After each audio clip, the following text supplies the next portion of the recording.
Imagina abrir um mapa famoso, dar zoom na Antártida, e perceber que partes gigantescas simplesmente não estão ali, não como você espera, sem detalhe, sem forma clara, quase apagadas. Isso não é erro técnico nem teoria estranha, é escolha prática, feita o tempo todo. Pensa nisso agora, um continente inteiro, maior que muitos países juntos, com áreas que quase ninguém vê, e o motivo é mais absurdo do que parece.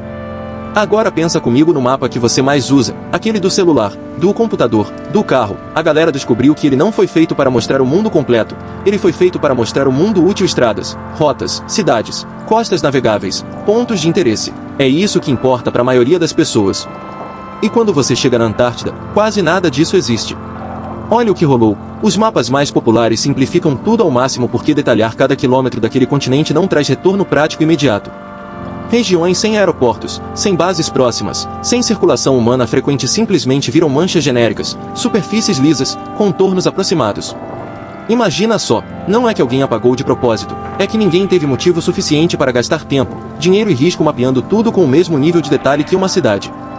E aí acontece o efeito louco, você olha e pensa que aquilo não existe direito, quando na verdade existe sim, só que fora do seu campo de visão. E aqui vem a confirmação rápida, o mapa não mente, ele escolhe o que mostrar. E segura essa ideia, porque quando você descobre o tamanho real dessas áreas ignoradas, a história fica muito mais insana. Agora vem a primeira entrega absurda, porque a galera descobriu que existem áreas da Antártida maiores do que países inteiros que quase não têm imagem pública detalhada. Pensa nisso com calma, não é um pedaço isolado. São extensões gigantescas de gelo e rocha que raramente entram no radar de quem faz mapas populares. Olha o que rolou. Para mapear aquilo com precisão real seriam necessários aviões específicos, sensores caros, janelas climáticas curtas e equipes operando em condições de loucura total. Tudo isso para lugares onde quase ninguém vai pisar. Resultado: esses trechos acabam ficando com traços genéricos, sombras suaves, contornos aproximados, não por mistério, mas por custo e risco.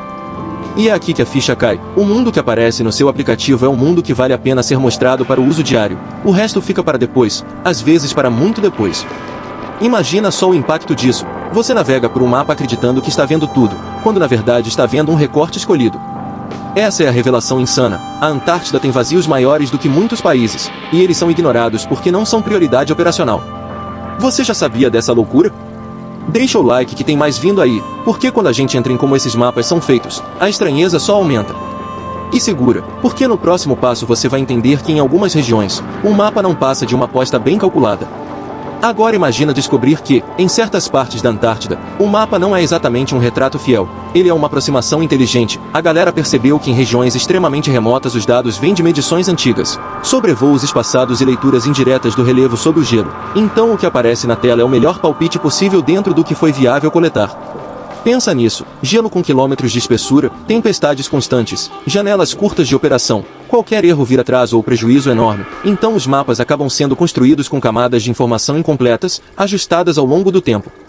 Olha o que rolou, em alguns trechos o formato do terreno muda conforme novas medições surgem, linhas são suavizadas, áreas são redesenhadas, tudo sem alarde, porque isso é normal para quem trabalha com ambientes extremos. E aí entra a sensação estranha, você olha para aquela área e sente que algo está faltando, porque de fato está, não por segredo, mas por limitação prática. Mas calma, isso ainda é o começo, porque quando você junta esses vazios cartográficos com o tamanho real do continente, percebe que não estamos falando de pequenos erros, estamos falando de decisões que deixam áreas gigantescas praticamente invisíveis para o público comum. O mapa continua funcionando, rotas seguem corretas, bases seguem no lugar certo, mas o detalhe fino fica de fora. E é nesse ponto que a curiosidade cresce, porque se o mapa já é uma estimativa em algumas regiões, o que mais ficou de fora simplesmente porque ninguém precisou olhar de perto ainda. Agora segura essa imagem na cabeça, porque quando a galera começou a comparar o tamanho dessas áreas pouco mapeadas da Antártida com lugares conhecidos, a coisa ficou gigantesca demais para ignorar. Pensa nisso, existem zonas praticamente sem detalhe que, sozinhas, são maiores do que países inteiros que você vê todos os dias nas notícias, com cidades, estradas, fronteiras bem definidas. Olha o que rolou, quando você sobrepõe esses vazios cartográficos a mapas da Europa, da América do Sul ou de partes da Ásia, a escala assusta, porque não estamos falando de manchas pequenas. Estamos falando de extensões contínuas de terreno que raramente foram observadas de perto. E isso muda tudo, porque o cérebro humano tende a subestimar o que não vê com clareza, então essas regiões parecem menores do que realmente são. Imagina só, enquanto países densamente povoados são mapeados ao metro, com imagens frequentes e atualizadas, áreas enormes da Antártida seguem representadas por formas simplificadas, quase lisas, como se fossem apenas fundo branco. E aqui entra o impacto real. O planeta que você acha que conhece visualmente é muito mais recortado do que parece. Algumas partes ganham atenção total, outras ficam fora do foco por décadas. Não é que elas não importem, é que ninguém precisou delas ainda para rotas, moradia ou exploração prática. Quando você entende essa diferença de escala, a ideia de Antártida invisível deixa de ser estranha e passa a ser lógica, porque o mapa reflete interesse humano, não a realidade completa do território. E é exatamente esse descompasso que deixa tanta gente intrigada quando dá zoom ali e sente que algo não está sendo mostrado. Agora vem a virada de chave que muda completamente a leitura disso tudo, porque a galera descobriu que não é segredo, é prioridade. Pensa nisso com calma, mapear custa caro, operar ali custa mais ainda, e cada voo, cada sensor, cada expedição precisa ter um motivo muito claro para acontecer.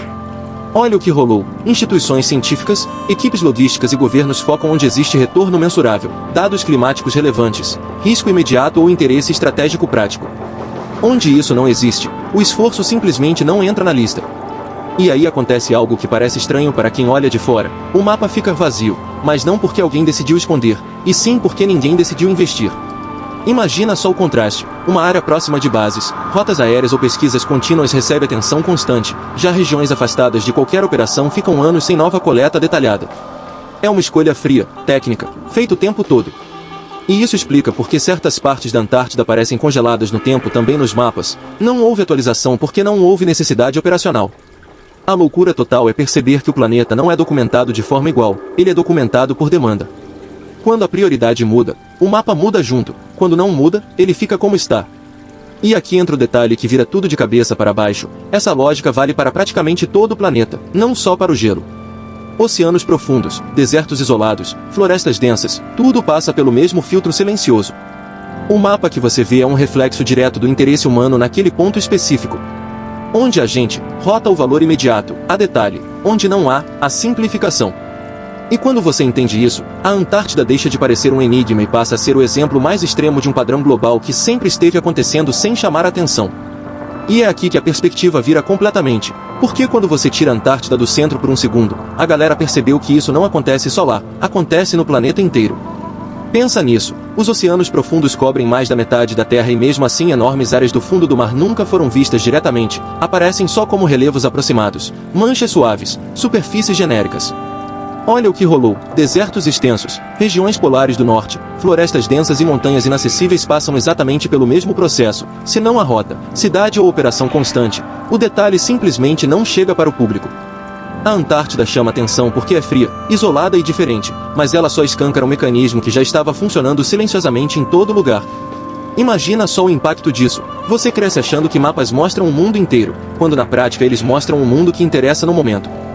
O resto vira segundo plano, fundo neutro, algo que parece vazio, mas está longe disso. E esse é o ponto insano, a invisibilidade não é exceção, é regra fora das zonas de interesse humano direto. Quando você entende isso, a sensação de estão escondendo algo começa a perder força, porque o padrão se repete em ambientes completamente diferentes, sempre pelos mesmos motivos práticos. O cérebro humano é que estranha o vazio visual, porque está acostumado com detalhe, com rua, com nome, com forma definida. Onde isso falta, a imaginação entra em ação. E esse reset de atenção acontece aqui, porque a pergunta muda, deixa de ser por que a Antártida não aparece, e vira quanto do planeta eu nunca vi de verdade. Essa mudança amplia o tema, faz o espectador perceber que a Antártida não é uma exceção misteriosa, ela é só o caso mais extremo de um planeta gigantesco demais para ser mostrado inteiro o tempo todo. Agora entra a parte mais interessante de todas, porque a galera começou a perceber que quando falta imagem, falta detalhe e sobra silêncio, o cérebro humano automaticamente cria desconfiança.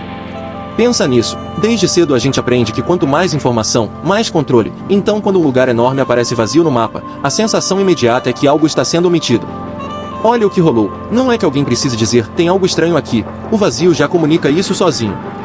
E é exatamente assim que nasce a ideia de segredo, não por provas, mas por ausência.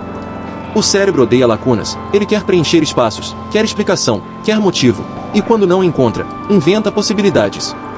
Imagina só, um lugar remoto, inacessível, pouco visitado, mal detalhado, isso é o cenário perfeito para a curiosidade disparar. A Antártida vira o palco ideal porque junta tudo isso ao mesmo tempo, distância extrema, clima hostil, pouca presença humana e mapas simplificados demais para quem está acostumado com ruas, fotos em alta resolução e atualização constante. E aqui vem um insight importante, quanto menos contexto técnico é explicado, mais a dúvida cresce.